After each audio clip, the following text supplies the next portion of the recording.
In our last episode, we saw the birth of a child who is going to do many great things, and his name was Isaac. We also saw Hagar, the maid, and her son Ishmael kicked out from Abraham's house, and they kind of went and did their thing. After that, we had a bit of a land dispute going on, and Abraham was able to negotiate for peace and truth, as well as a well so he could have water for his lovely animals. Picking up where we left off, Genesis 22:1. After these events, God tested and proved Abraham and said to him, "Abraham," and he said, "Here I am." Initiation of the conversation protocol, to which is the beginning of their talk. Genesis 22:2. God said, "Take now your son, your only son Isaac, whom you love, and go towards the region of Moriah, and offer him there as a burnt offering upon one of the mountains of which I will tell you." So God is giving orders to Abraham in this particular instance, and he's singling out his son Isaac, your son, your only son Isaac, whom you love. In this way, God is excluding his firstborn of the bondswoman, Ishmael. Then again, she's no longer with him because she's been removed from the household. And they're heading to this region of Moriah.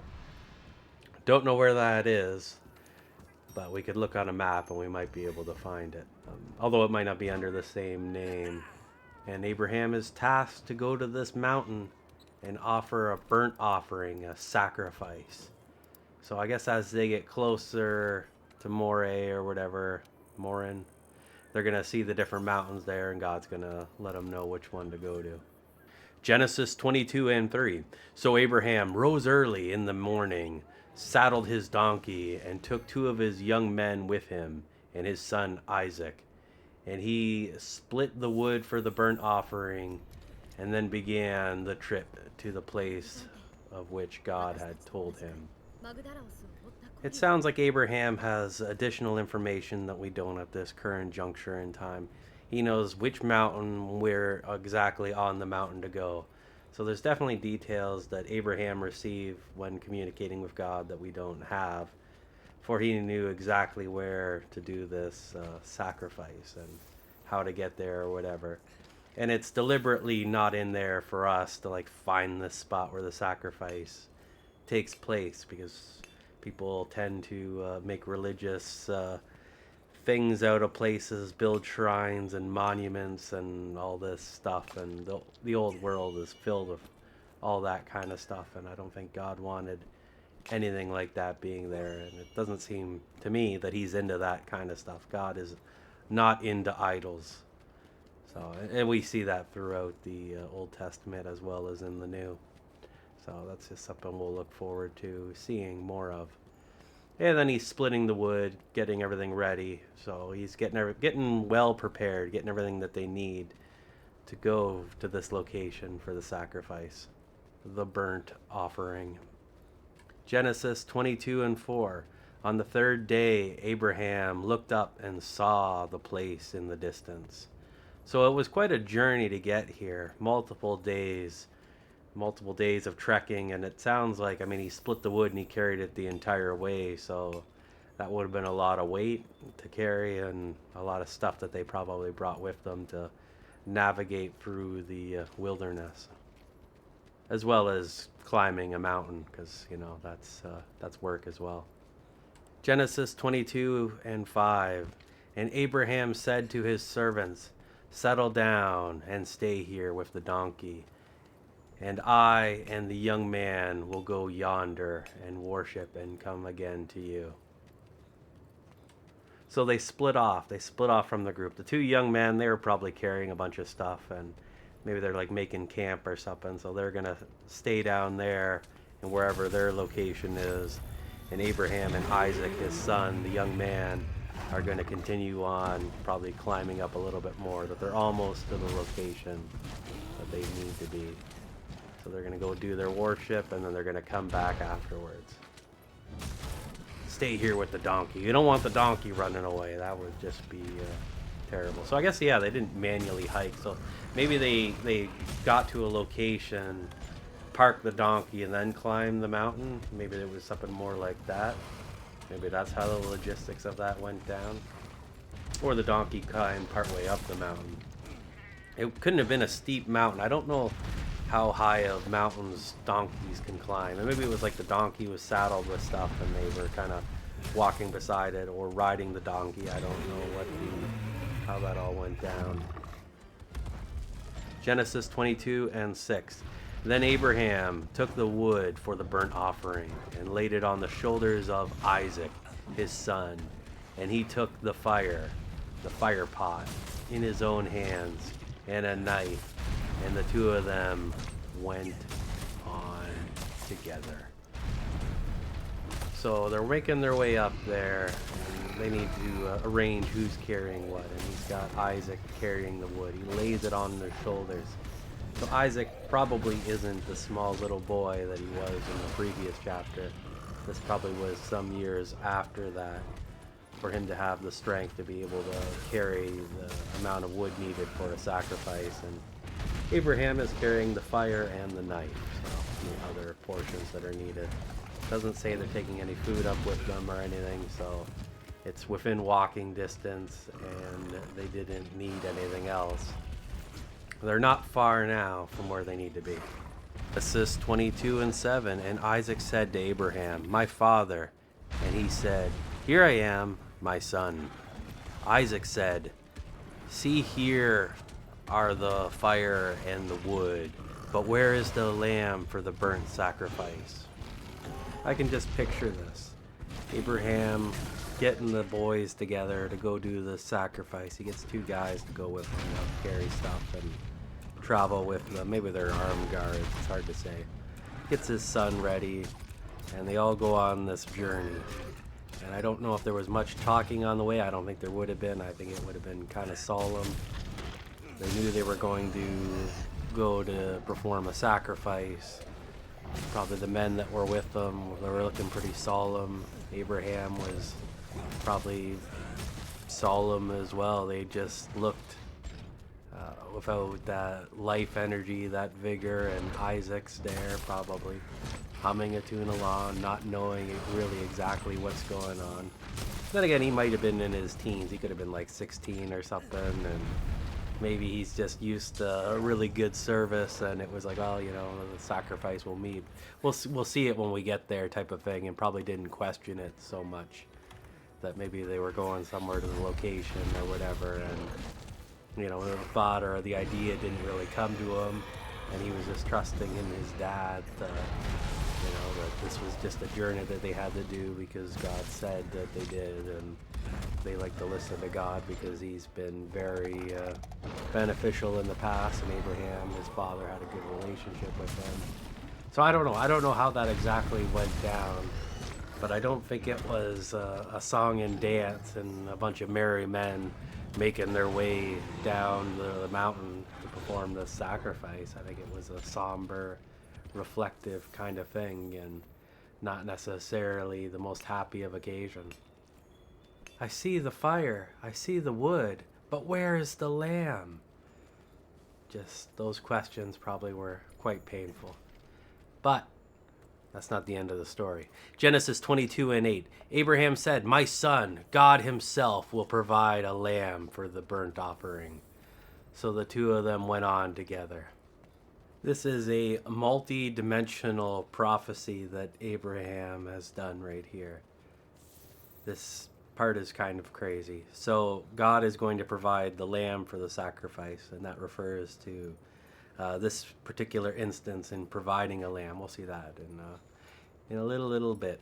But there's also a second aspect to that with God himself, where he himself is going to be the sacrifice, that he is the Lamb of God. Jesus is going to act as the sacrifice, and that sacrifice happens several thousand years later and is the sacrifice that is needed to rebuild the relationship between humanity and God that was broken when man was in disobedience to God in the Garden of Eden, and everything that kind of happens after that. Genesis 22:9. When they came to the place of which God had told him, Abraham built an altar there. Then he laid the wood in order and bound Isaac his son and laid him on the altar of wood. This is an interesting scenario, a proving or a testing of Abraham. The test is to see if Abraham values God above all else, or if he is still tied to the flesh and values his son and his son's life above that of his relationship with God or God himself. And this is a test for this. This is a test of Abraham's faith. Genesis 22:10. And Abraham stretched forth his hand and took hold of the knife to slay his son. Abraham is getting ready to slay his son. He has the knife in his hand. He's drawing it back. He's ready to strike. He is ready to sacrifice his son to the Lord. Genesis 22:11. But the angel of the Lord called to him from heaven and said, Abraham, Abraham. He answered, Here I am. Right as he's ready to strike, right as he's ready to strike down his son, to end his son's life, to sacrifice his son to the Lord, the angel steps in and intervenes and calls out to him. Genesis 22:12. And he said, Do not lay your hand on the lad or do anything to him, for now I know that you fear and revere God, since you have not held back from me or begrudged giving me your son, your only son. Abraham is receiving this message from the angel, and it's telling him to stop, and that God sees from his actions that he has passed this test, that he was ready to strike down his son. He was going to do it. He was going to slay Isaac as a sacrifice for the Lord. He was ready. It was him putting God above all else. And that is kind of what's important, trusting everything into God. Now, God made promises to Abraham beforehand about making Isaac into a great mighty nation. And I don't know if Abraham was thinking about that when he did this, because he would have reason to think that God would have some way of doing that, even if he was to slay Isaac. But I don't know if that was the case. I think he put his faith in God and probably didn't think about anything else other than his obedience, and not trying to find some sort of like loophole or something, or some sort of reasoning that, you know, God wouldn't have done this or whatever. That, you know, in his total obedience to God, he was ready to slay his son. I think there was no doubt and there was no hesitation, that he was ready to go. Genesis 22:13. Then Abraham looked up and glanced around, and behold, him behind him was a ram caught in a thicket by its horns. And Abraham went and took the ram and offered it up for a burnt offering and an ascending sacrifice instead of his son. Here we have the substitution. Instead of his son being sacrificed, we have a ram being sacrificed. In a wonderful turn of events, Abraham does not have to sacrifice his son. Instead, a sacrifice is provided to him by the Lord. That sacrifice being this lamb. There still is the shedding of blood. It's still required for the sacrifice to exist. But a substitution was made, so that instead of the son of Abraham, we have this lamb taking its place. Similar to in the New Testament when God sacrifices his own son so that we may have a relationship with him through Jesus. Genesis 22:14. So Abraham called the name of that place, The Lord Will Provide. And it is said to this day, on the mount of the Lord it will be provided. I love how Abraham is just always naming all these places, and he gives them such deep and philosophical names that just have meanings that transcend time and space. And this is just one of those occasions, and it was probably such a happy scenario here that they're leaving the mountain, that they have done the sacrifice that was required by God, and that Abraham was reunited with Isaac, that he didn't lose his son. Just a wonderful, wonderful experience. Yeah, there was still the shedding of blood. The lamb, the ram, had to die and take the place of his son in the sacrifice. But other than that, everything was good and great. Wonderful day. Abraham passed the test that was given to him by God, and he passed with flying colors. There's nothing greater than that. Genesis 22:15. The angel of the Lord called to Abraham from heaven a second time. Here we go. Here is the second communication to occur in this event. Genesis 22:16, and said, I have sworn by myself, says the Lord, that since you have done this, and have not withheld from me, or begrudged giving me your son, your only son. A lot of interesting stuff in this verse, and we'll start off at the beginning. I have sworn by myself, says the Lord. When it comes to swearing an oath, you usually swear on something greater than yourself. You could just say, I swear it or something. But usually you do something better. It's like on maybe on like some sort of piece of property or another person. You know, I swear on my mama's grave or whatever it is. Whatever the common colloquialism is that, swearing an oath and attaching something to that oath is kind of bringing them into binding with it. It kind of depends on what the scale is, but typically speaking, you want to swear on something greater than yourself and your own being to kind of give an extra emphasis and a seriousness to the situation. God being a holy, perfect being, he's very limited on what he could put at that level, so he has to swear by himself, which is kind of interesting, that there is nothing as great as God, that the only thing he can swear on is himself. And he doesn't even need to swear either, because God is a holy being, and he wouldn't be a holy being if he was a liar. So God can't lie, so you could trust him at his word anyway. But for extra emphasis, and I think just maybe it's a level of happiness or something, that he's just very satisfied in the way that Abraham acted in this instance, that he put God above his son, as he says, his only son, because Ishmael, he's kind of kicked out. He's doing his own thing out in the middle of wilderness, whatever, and he's not really part of the family anymore. He's been kicked out. So his only son is Isaac, and the one that is supposed to be the descendant or whatever, where all this blessings are supposed to come from too, right? So I don't know. It's interesting. I find it interesting, and that concept of God swearing by himself is quite interesting as well. Abraham did not hold back, and he didn't complain. He wasn't, making a fuss. He was just being obedient to God. It's definitely a good role model to have if you're looking for one.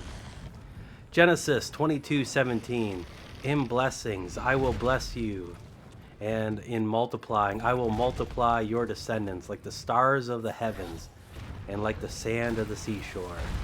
And your seed, heir, will possess the gate of his enemies. Here we go. Abraham is going to get another round of blessings and multiplying. His seed, Isaac, is going to have lots and lots of descendants and be a great mighty nation, and there's just going to be a whole lot of them. And this other part on the end, will possess the gate of his enemies. So that means that they will be victorious, right? If you have the enemy and you have the gate, you can just waltz right in there and take them out. So that's just that's the image that I draw from that. I could be completely wrong on that, but to have the gate of the enemy is to have the way in, to have the ability to, just go in whenever you please, right? Free access, that they'll just be able to overcome obstacles due to that. and just a great generalized blessing. Like this, and then it's also poetic too. The stars in the heavens and the sand on the seashore. Just lots and lots of descendants. Genesis 22:18, and in your seed shall all the nations of the earth be blessed, and bless themselves because you have heard and obeyed my voice. So this is one of those multi-dimensional verses in the Bible. Certainly in the descendants of Abraham, there's going to be a great and mighty nation that's going to be separate from the rest of the world and is going to interact with the rest of the world and is going to benefit a lot of countries around them with its wealth, trade deals, and whatever, as well as cultural exchanges and exchanging ideas to be beneficial to different locations and just being a kind of a little bit of a light outpost to try to help them. But it's not always going to be peachy, and there's going to be years where it's not functioning as intended. But there's this other aspect when it refers to the seed, that there's going to be someone of the seed of Abraham who's just going to be a tremendous blessing to the rest of the world and to all nations of the world. And that seed is Jesus. When Jesus comes, he's able to defeat sin, and through that, all the world is going to have the opportunity to accept salvation. Whether or not they choose to accept it is a whole nother matter, but he defeats sin, and then at least it provides the opportunity for everyone to repair their relationship with God. So there's that. So it is kind of a big deal. Genesis 22:19. So Abraham returned to his servants, and they rose and went with him to Beersheba. There Abraham lived. So they went back home after all of this. Genesis 22:20. Now after these things it was told Abraham, Miklah has also borne children to your brother Nahor. So there we go. He's got some more relatives and another line of genealogies. Genesis 22:21. Uz the firstborn, Buz his brother, Kemuel the father of Aram. 22:22. Chesed, Hazo, Pildash, Jidflaph, and Bethel. 22:23. Bethel became the father of Rebekah. These 8 Mechel bore to Nahor, Abram's brother. 22:24. And his concubine, whose name was Ruma, bore Tebel, Gam, Tahash, Mach. Well, that's the end of Genesis 22. I don't know what the deal is with this genealogy here at the end, but we'll probably look into that later, and it will be relevant for something else at some point in time, I'm sure. But it's good to see that Abraham is not all alone, that he has a nice big family. But I think he probably sticks more so to his own household now that he's left his parents and Sarah has given birth. So they're probably out doing their own stuff and not interacting so much with the relatives of Abraham on his, I guess I was going to say his father's side, but I don't know. But we'll see. We'll see where this is going. It could be interesting.